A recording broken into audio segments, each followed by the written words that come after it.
Hi friends, welcome to my channel கிறிஸாஸ் kitchen recipe.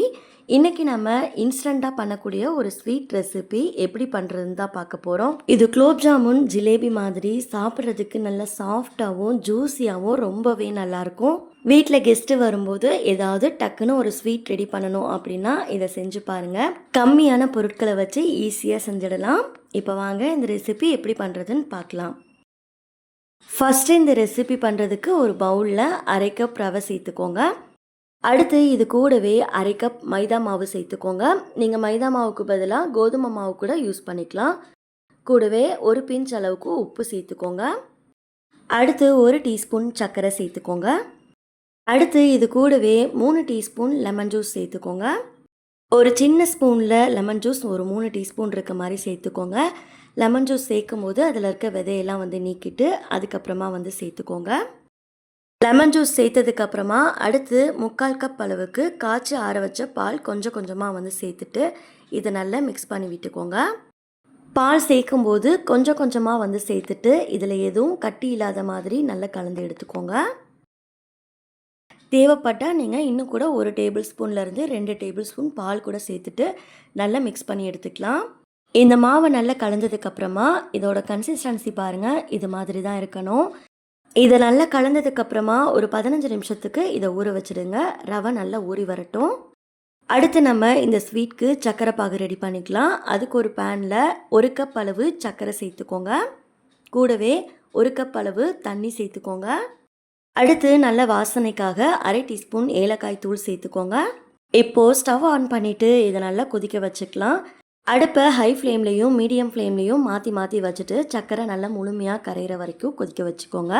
இதோட consistency பார்த்திங்கன்னா நமக்கு பாகுபதம் வரணும்னு தேவையில்லை. கையில் லேசாக தொட்டு பார்த்திங்க அப்படின்னா லேசாக பிசு பிசுன்னு இருக்கும் பாருங்கள். இதுதான் கரெக்டான பதம். நம்ம குலோப் ஜாமுனுக்கெலாம் பாகு காய்ச்சுவோம் பாருங்கள், அது மாதிரி தான் இருக்கணும். இப்போது ஸ்டவ் ஆஃப் பண்ணிவிட்டு இதை ஒரு ஓரமாக எடுத்து வச்சுடுங்க. இங்கே பார்த்தீங்கன்னா ஒரு 15 நிமிஷமாக நம்ம ரெடி பண்ணி வச்சுருந்த மாவு நல்லா ஊறிட்டுருக்கு. ஒரு 15லேருந்து 20 நிமிஷத்துக்கு நல்லா ஊற வச்சுடுங்க. அப்போ தான் ரவை நல்லா சாஃப்டாக ஊறி வந்திருக்கும். அடுத்து இந்த மாவு கூடவே அரை டீஸ்பூன் பேக்கிங் பவுடர் சேர்த்துக்கோங்க. நம்ம பிஸ்கட் கேக்குக்கெலாம் யூஸ் பண்ணுற பேக்கிங் பவுடர் இருக்குது பாருங்கள், அது அரை டீஸ்பூன் சேர்த்துக்கோங்க. சேர்த்துட்டு இதை நல்லா மிக்ஸ் பண்ணி விட்டுக்கோங்க. இதை சேர்க்கும் போது ஸ்வீட் நல்லா சாஃப்டாக கிடைக்கும். இதை நல்லா கலந்ததுக்கப்புறமா ஒரு ஓரமாக எடுத்து வச்சுடுங்க. அடுத்து இந்த ஸ்வீட் பண்ணுறதுக்கு ஒரு டிசைனுக்காக இது மாதிரி கேக் நாசில் எடுத்திருக்கேன். இருந்தால் எடுத்துக்கோங்க, இல்லைனாலும் பரவாயில்ல.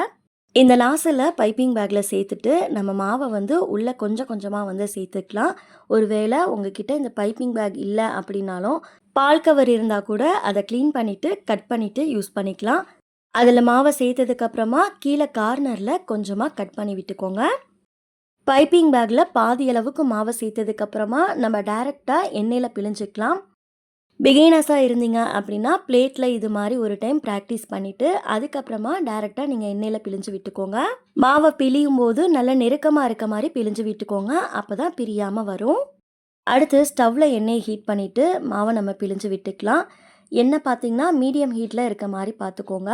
எண்ணெய் ரொம்ப சூடாக இருந்தது அப்படின்னா சீக்கிரமாக செவந்து போயிடும். அதனால் மீடியம் ஹீட்டில் இருக்கும்போதே ஒவ்வொன்றா பிழிஞ்சு விட்டுக்கோங்க. எடுத்திருக்க கடாயோட சைஸை பொறுத்து எவ்வளோ பிழிய முடியுமோ பிழிஞ்சு விட்டுக்கோங்க. நடுவில் கொஞ்சம் கேப் இருக்க மாதிரி பிழிஞ்சு விட்டுக்கோங்க, அப்போ தான் ஒட்டாமல் இருக்கும். உடனே கரண்டி வச்சு திருப்பி விட்டுறக்கூடாது. ஒரு 2 நிமிஷம் நல்லா வேகட்டும். அதுக்கப்புறமா திருப்பி போட்டுக்கோங்க.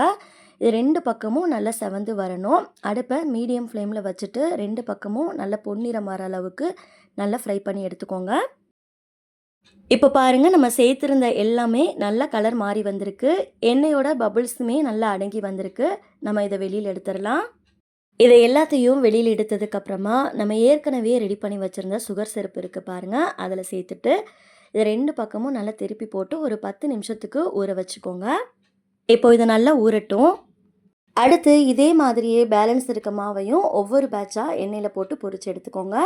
இது எல்லாமே நல்லா செவந்ததுக்கப்புறமா வெளியில் எடுத்துருங்க. எடுத்துட்டு நம்ம ரெடி பண்ணி வச்சுருந்த சுகர் சிரப்பில் உள்ளே சேர்த்துக்கோங்க. நம்ம ஊற வச்சுருந்த எல்லாத்தையும் வெளியில் எடுத்துட்டு அதுக்கப்புறமா சேர்த்து ஒரு 10 நிமிஷத்துக்கு ஊற வச்சுக்கோங்க. அவ்வளோதான், நல்ல டேஸ்டியான ஸ்வீட் சூப்பராக ரெடி ஆயிடுச்சு. இதே முறைப்படி நீங்களும் வீட்டில் ஒரு டைம் செஞ்சு பார்த்துட்டு ரெசிபி எப்படி வந்ததுன்னு மறக்காமல் ஃபீட்பேக்கில் ஷேர் பண்ணிக்கோங்க. நெக்ஸ்ட் ஒரு ரெசிபி வீடியோவில் பார்க்கலாம். தேங்க்ஸ் ஃபார் வாட்சிங். பபாய்.